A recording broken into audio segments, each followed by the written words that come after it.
Merasa Mahfud MD benturkan dirinya dengan Budi Gunawan, Arteria Dahlan, saya mewakafkan diri menjadi anggota DPR yang baik.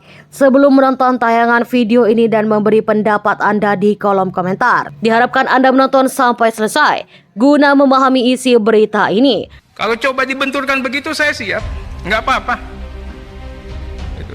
Tapi Prof juga ingat, saya di sini mewakafkan diri Prof untuk belajar menjadi anggota DPR yang baik. Itu bisa dihukum 10 tahun. Beranikah saudara Arteria bilang begitu kepada Kepala BIN Pak Budi Gunawan? Pak Budi Gunawan tuh anak buah langsung presiden. Anak buah langsung presiden dia. Bertanggung jawab presiden, bukan anak buahnya Menko Polhukam. Tapi setiap minggu laporan kayak ini resmi, info intelijen kepada Menko Polhukam. Coba saudara bilang ke Pak Budi Gunawan, Pak Budi Gunawan, menurut Undang-Undang BIN bisa diancam 10 tahun penjara. Berani enggak? Menurut pasal 44 tuh.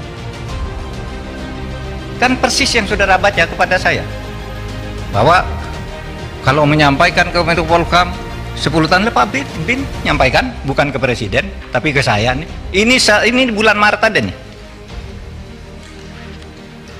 Kok terus nggak boleh, gimana? Apa gunanya ada? Dan ini penting saudara.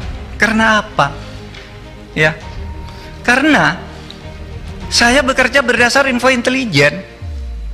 Misalnya ada kayak gini, saya nggak bocorkan di sana, tapi tahu besok akan ada demo di sana. Kekuatannya sekian orang, korlapnya ini, kekuatan polisi yang diperlukan segini, sehingga saya nggak perlu apa tuh kecil. Oh ini serius. Itu info intelijen, masa saya tidak boleh ngomongkan gitu? Anggota Komisi 3 DPR RI fraksi PDIP Arteria Dahlan merasa tidak terima atas pernyataan Menko Polhukam Mahfud MD yang membenturkan dirinya dengan Kepala Badan Intelijen Nasional BIN Budi Gunawan terkait urusan pelanggaran Undang-Undang TPPU. Keterangan itu disampaikan Arteria dalam rapat dengan pendapat soal transaksi janggal 349 triliun rupiah dengan Mahfud selaku Ketua Komite Nasional TPPU pada Rabu 23 Maret 2023. Tiba-tiba Prof mencoba membenturkan saya dengan yang amat saya hormati, Pak Budi Gunawan, kata Arteria di ruang rapat. Arteria menyampaikan dirinya tak masalah jika karirnya harus hancur karena pernyataan Mahfud tersebut. Dia tidak takut apabila tidak duduk di Senayan lagi. Bagi saya takdir saya, kalau saya harus berhenti di sini ya saya berhenti. Mimpi saya jadi anggota DPR enggak pernah saya punya cita-cita, kata Arteria. Setelah ini, jika pimpinan mengatakan Arteria berhenti, ya saya berhenti. Karena saya juga bisa terpilih, kalau saya sendiri itu nggak mungkin. Pasti ada budi baik tangan dinginnya pimpinan, ujar Arteria. Namun begitu, Arteria menyatakan siap dengan segala konsekuensi atas apa yang dia sampaikan mengenai dugaan pelanggaran Undang-Undang TPPU sebelumnya. Saya coba benturkan begitu.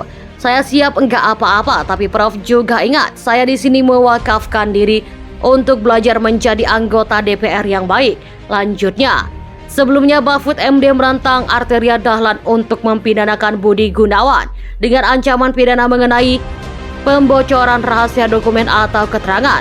Sebab Arteria sempat mewanti-wanti Mahfud mengenai ancaman pidana penjara paling lama 4 tahun terhadap pelanggar pasal 11 Undang-Undang Nomor 8 Tahun 2010 tentang pencegahan dan pemberantasan tindak pidana pencucian uang atau TPPU. Pada saat itu, Mahfud dituding telah membocorkan dokumen mengenai transaksi janggal 349 triliun rupiah di lingkungan Kementerian Keuangan atau Kemenko. Beranikah saudara Arteria bilang kayak gitu kepada Kepala BIN Bapak Budi Gunawan? Pak Budi Gunawan, anak buah langsung Pak Presiden, bertanggung jawab pada Presiden, bukan anak buah Menko Polhukam. Tapi setiap minggu laporan resmi intelijen ke Menko Polhukam, ujar Mahfud dalam rapat bersama Komisi 3 DPR di Gedung DPR Senayan, Jakarta, Rabu 29 Maret 2023. Coba saudara bilang pada Pak Budi Gunawan. Pak Budi Gunawan, menurut UU BIN bisa diancam 10 tahun menurut pasal 44. Kan persis yang saudara baca kepada saya, sambungnya. Mahfud menekankan, informasi intelijen merupakan hal yang sangat diperlukan saat bertugas. Dia lalu mencontohkan informasi intelijen yang dia terima mengenai pelaksanaan aksi unjuk rasa. Kata Mahfud, informasi tersebut tidak dia bocorkan kemana-mana. Oleh sebab itu Mahfud bingung, kenapa dirinya tidak boleh mengumumkan transaksi mencurigakan 349 triliun rupiah. Mahfud kemudian memamerkan bahwa dirinya selalu mendapatkan informasi intelijen dari Kepala BIN setiap malam. Bagaimana pendapat Anda? Silahkan komen di kolom komentar.